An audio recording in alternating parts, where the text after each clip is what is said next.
Hello, my name is Fraser Simons. This is my channel, Springboard Thought. Today I'm talking about A Passage North by Anuk Arudpragasam. Hopefully that's pronounced correctly.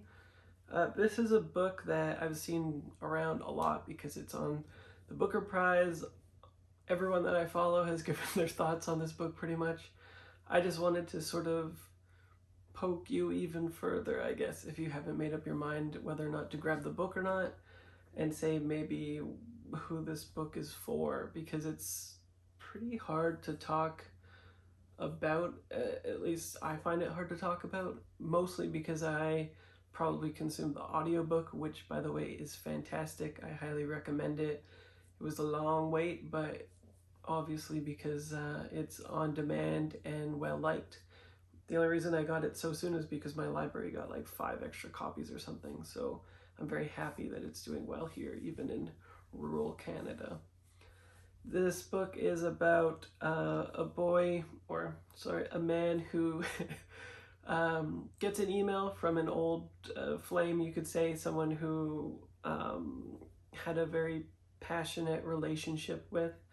At the same time, or close together, he needs to travel north to bury his grandmother's caretaker, who's died quite suddenly and strangely, I guess you could say, like a freak accident, ostensibly.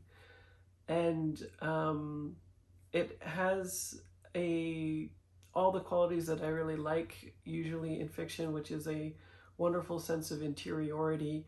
The plot is interesting, but it's not what takes the forefront in the novel at all.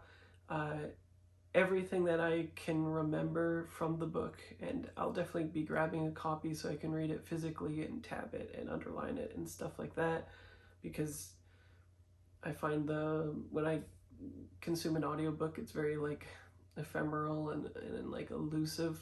All the quotes don't really stick to me because I'm a very visual thinker. But there's a lot of instances throughout it where you can just sort of tell that the author is interested in the same things that you are. The way that the interactions play out, what the people are actually doing, how they are speaking, and what is going on around them in the environment is extremely well realized, and again hones in on exactly the kind of interest that I have when examining an interaction like that, in a almost like a Sally Rooney kind of way, where the narrator, in this case a first person narration though, is looking at this scene in a sort of curious way, or making leaps of thought that are incongruent, complicated, but stemming from what is happening every time. It's a very engrossing book. I couldn't stop listening to it. It was very evocative.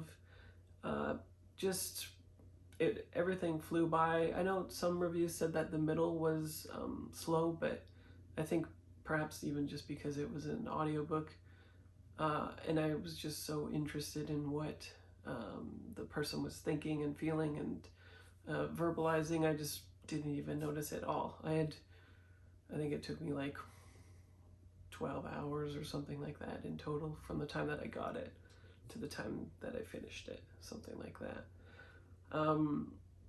There's some really great nuanced portrayals of every character, especially the grandmother is a favorite. A lot of interesting interactions where even things that I would say younger people dismiss or just don't analyze enough in their lives.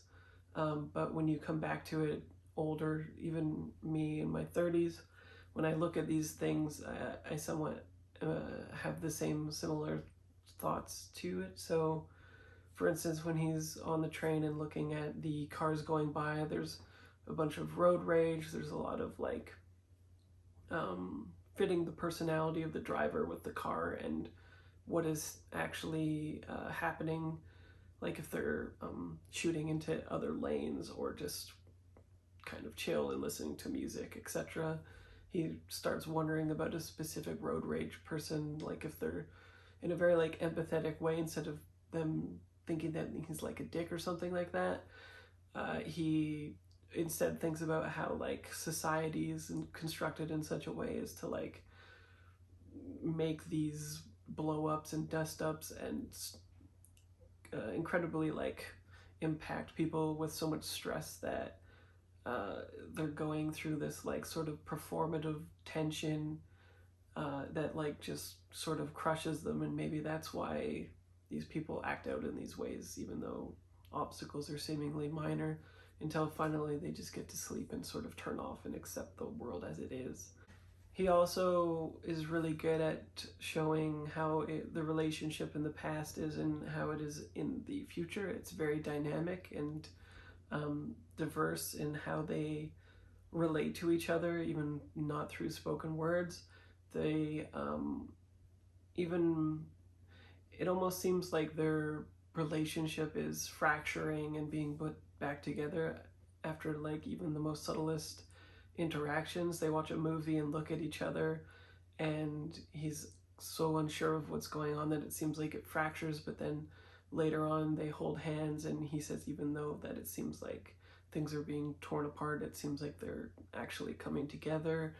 There's just a lot of profound thoughts I felt that were being expressed. It's almost like an accessible prophet from Khalil Gibran, maybe, like just really complex things being distilled into really relatable, accessible, interesting prose that are full of brevity and interesting sentence structures, basically. So yeah, I obviously loved it. I would highly recommend it to anybody, and definitely going to pick up a copy, like I said. If you need a poke to go pick up this book, then let me help you to do that if all the other people on BookTube talking about the book haven't done so already. If you've got thoughts, feelings, questions about the book, feel free to comment. We'll have a little chat. And otherwise, I will see you next video. Goodbye.